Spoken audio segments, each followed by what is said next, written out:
Hi hello నమస్తే welcome back to our channel. AP EAMCET B pharmacy pharm డీకి సంబంధించి registration start అయ్యాయి. Counselling start అయింది. Registration ఎలా చేసుకోవాలని డీటెయిల్స్ చెప్తాను. చాలామంది స్టూడెంట్స్ కౌన్సిలింగ్ రిజిస్ట్రేషన్ చేసే టైంలో చేసే చిన్న చిన్న మిస్టేక్స్ వల్ల సీట్ వచ్చిన తర్వాత ఫీ రియంబర్స్మెంట్కి ఎలిజిబిలిటీ లేకపోవడం, అలాగే సీట్ రాకపోవడం అనేది చాలామంది స్టూడెంట్స్ ఫేస్ చేస్తున్న ఇబ్బందులు. సో రిజిస్ట్రేషన్ క్లియర్ కట్గా ఎలా చేయాలి, ఏమేమి మిస్టేక్స్ ఉంటాయనేది డీటెయిల్స్ చెప్తాను. స్కిప్ చేయకుండా చివరిదాకా వాచ్ చేయండి. మీ గురించే కష్టపడి వీడియోస్ చేస్తున్నాను కాబట్టి చిన్న లైక్ ఇచ్చి ఛానల్ సపోర్ట్ చేయండి. మీకు సంబంధించిన రెగ్యులర్ అప్డేట్స్ అనేది కౌన్సిలింగ్ కంప్లీట్ అయ్యే వరకు ఇస్తాను.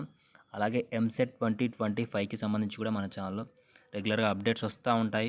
ఎలా ప్రిపేర్ అవ్వాలి, నెక్స్ట్ కట్ ఆఫ్ ఎంత ఉంటుంది, నెక్స్ట్ ఇయర్ కాంపిటీషన్ ఎలా ఉంటుంది అనేది కూడా ఎక్స్ప్లెయిన్ చేయడం జరుగుతుంది. కాబట్టి జాగ్రత్తగా అబ్జర్వ్ చేయండి. సో ఇది అఫీషియల్ వెబ్సైట్లోకి వచ్చిన తర్వాత మీరు ఫస్ట్ మనకి క్యాండిడేట్ రిజిస్ట్రేషన్ చేసుకోవాలి. అఫీషియల్ వెబ్సైట్లో మనకి క్యాండిడేట్ రిజిస్ట్రేషన్ ఆప్షన్ చూపిస్తుంది. ఆ తర్వాత పేమెంట్ చేయాలి. పేమెంట్ చేసిన తర్వాత సర్టిఫికేట్ వెరిఫికేషన్ ఉంటుంది. ఇక్కడ నో యువర్ రిజిస్ట్రేషన్ లేదా అప్లికేషన్ లేదా వెరిఫికేషన్ స్టాటస్ అని ఉంది. ఆ వెరిఫికేషన్ స్టాటస్ చెక్ చేసుకోవాలి.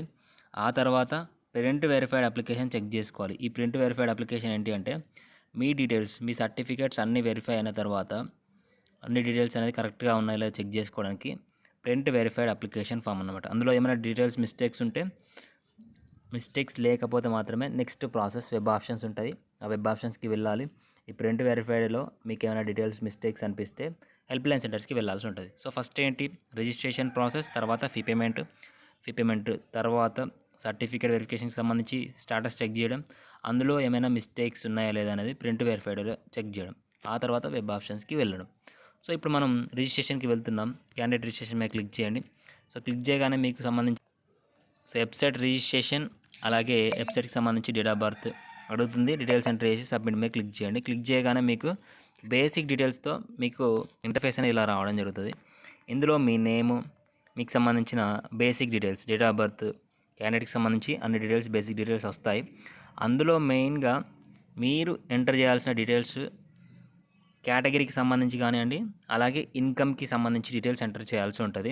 మిగతా డీటెయిల్స్ ఆల్మోస్ట్ అక్కడే డిస్ప్లే అయి ఉంటాయి. సో ఇందులో మీ కేటగిరీ ఏంటి, ఓసీఆ, బీసీఆ, ఎస్సీఆ, ఎస్టీ అనేది మెన్షన్ చేయాలి.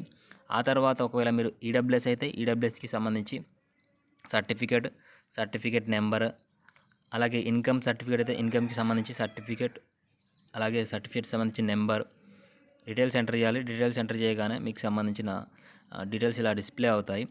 ఇక్కడ మెయిన్గా ఇన్కమ్ సర్టిఫికేట్ ఎంటర్ చేసే టైంలో మీ ఇన్కమ్ ఎంత అనేది క్లియర్గా మెన్షన్ చేయాలి. ఇక్కడ బిలో 2 lakhs లేదా నాట్ అప్లికేబుల్ అని ఉంటుంది. చాలామంది చేసే మిస్టేక్, తొందరపాటులో ఏం చేస్తారు, నాట్ అప్లికేబుల్ మీద క్లిక్ చేస్తారు. నాట్ అప్లికేబుల్ మీద క్లిక్ చేయగానే మీకు ఆటోమేటిక్గా నాట్ అప్లికేబుల్ అయ్యి మీకు ఇన్కమ్ సర్టిఫికేట్లో ఎన్ఏ అని చూపిస్తుంది. అంటే మీకు ఇన్కమ్ సర్టిఫికేట్ అప్లికేబుల్ కాదు, మీకు ఫీ రియంబర్స్మెంట్ రాదు అని మీరే మీ ఓన్గా పెట్టినట్లు. సో కాబట్టి ఎట్టి పరిస్థితిలో నాట్ అప్లికేబుల్ అని పెట్టొద్దు. ఓన్లీ బిలో 2.5 lakhs అంటే మీకు వైట్ రేషన్ కార్డు ఉండి మీకు income certificate, white ration card లేదా ఇన్కమ్ సర్టిఫికేట్ ఉంటే ఖచ్చితంగా మీరు బిలో 2,50,000 సెలెక్ట్ చేసుకోవాలి. అలాగే ఈడబ్ల్యూఎస్ ఉన్న వాళ్ళు ఈడబ్ల్యూఎస్కి సంబంధించి సర్టిఫికేట్ నెంబర్ అనేది ఇవ్వాల్సి ఉంటుంది. సో దాని తర్వాత మనకి ఎడ్యుకేషన్కి సంబంధించి డీటెయిల్స్ అడుగుతుంది. అంటే మీరు ప్రీవియస్గా ఎంసెట్ అప్లై చేసే టైంలో ఏదైతే డీటెయిల్స్ ఇచ్చారో 6th క్లాస్ నుంచి ఇంటర్మీడియట్ వరకు, సో ఆ డీటెయిల్స్ మీకు డిస్ప్లే అవుతాయి. నెక్స్ట్ మనకి స్పెషల్ కేటగిరీకి సంబంధించి డీటెయిల్స్ అడుగుతుంది. ఆ డీటెయిల్స్ మీకు ఒకవేళ ఆ స్పెషల్ కేటగిరీ ఉంటే ఎస్, లేదంటే నో సెలెక్ట్ చేసుకోవాల్సి ఉంటుంది. సో మీ ఎడ్యుకేషన్ డీటెయిల్స్ వస్తాయి. నెక్స్ట్ ఎక్కడెక్కడ చదివారు అనేది మీరు ఆల్మోస్ట్ ఫిలప్ చేసే ఉంటారు ఎంసెట్ అప్లై చేసే టైంలో. ఆ తర్వాత మీకు ఇంటర్మీడియట్కి సంబంధించి అలాగే ఎంసెట్కి సంబంధించి డీటెయిల్స్ వస్తాయి. సో మీకు ఎంసెట్కి సంబంధించి మీకు ఎంత ర్యాంక్ వచ్చింది, మీ డీటెయిల్స్ ఏంటనే వస్తుంది, ఎంట్రన్స్ టెస్ట్లో మార్క్స్, ర్యాంక్ అనేది. ఆ తర్వాత ఇంటర్మీడియట్కి సంబంధించి మార్క్స్, పర్సంటేజ్ ఆఫ్ మార్క్స్ అనేది మీరు ఎంటర్ చేయాల్సి ఉంటుంది. చాలామంది చేసే మిస్టేక్ ఏంటి అంటే ఇక్కడ గ్రూప్ సబ్జెక్ట్స్ మార్క్స్ అని ఎంటర్ చేయమని చెప్తారు. ఇక్కడ ఎంపీసీ అని వచ్చింది. బైపీసీకి సంబంధించి బాటనీ, జువాలజీ, ఫిజిక్స్, కెమిస్ట్రీలో టోటల్గా ఇంక్లూడివ్ ఆఫ్ ప్రాక్టికల్స్తో కలిపి మీరు మీ డీటెయిల్స్ 600 మార్క్స్కి మీకు ఎన్ని మార్క్స్ వచ్చాయో ఆ పర్సంటేజ్ అని ఇక్కడ ఎంటర్ చేయాలి. సపోజ్ మీకు 600 మార్క్స్కి 400 వచ్చాయనుకోండి, 600/400 చేస్తే మీకు సంబంధించిన పర్సంటేజ్ అని వస్తుంది. సో ఇంటూ 100 చేయండి.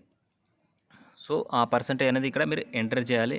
ఎంటర్ చేసిన తర్వాత మీకు సంబంధించిన హెల్ప్ లైన్ సెంటర్ ఏమైనా చేంజెస్ కావాలి అనుకుంటే, ఒకవేళ ఫ్యూచర్లో అంటే నెక్స్ట్ కౌన్సిలింగ్ కానివ్వండి, ఈ కౌన్సిలింగ్ అయిపోయే వరకు ఏమైనా మిస్టేక్స్ అనిపిస్తే రిజిస్ట్రేషన్ ఫామ్లో ఎక్కడికి వెళ్ళి మాడిఫికేషన్ చేసుకోవాలనే దాని గురించి మీరు ఒక హెల్ప్ లైన్ సెంటర్ని సెలెక్ట్ చేసుకోవాల్సి ఉంటుంది. సో ఇక్కడ మీకు do you want to make any changes, no లేదా ఎస్ అనుకుంటే ఇందులో మళ్ళీ మాడిఫికేషన్ చేసుకోవచ్చు. నో అంటే డైరెక్ట్గా హెల్ప్ లైన్ సెంటర్ సెలెక్ట్ చేసుకొని సబ్మిట్ కొట్టేయచ్చు. సో ఇక్కడ హెల్ప్ లైన్ సెంటర్ లిస్ట్ కనిపిస్తుంది, ఏదో ఒకటి సెలెక్ట్ చేసుకోవాలి. సెలెక్ట్ చేసుకొని సబ్మిట్ మీద క్లిక్ చేయాలి. క్లిక్ చేయగానే నెక్స్ట్ క్రెడిట్ కార్డ్ లేదా డెబిట్ కార్డ్ డీటెయిల్స్ ఎంటర్ చేసి మీరు ఫీ పేమెంట్ అనేది చేయాల్సి ఉంటుంది. ఎస్సీ ఎస్టీకి 600, ఓసీబీసీ వాళ్ళకి 1200 రూపీస్ అనేది ఫీ పేమెంట్ చేసి మీరు రిజిస్ట్రేషన్ కంప్లీట్ చేసుకోవాలి. సో పేమెంట్ అయిన తర్వాత మీకు పేమెంట్కి సంబంధించి సక్సెస్ఫుల్ అని మీకు మెసేజ్ అనేది రావడం జరుగుతుంది. ఇలా మీకు డిస్ప్లే కావడం జరుగుతుంది.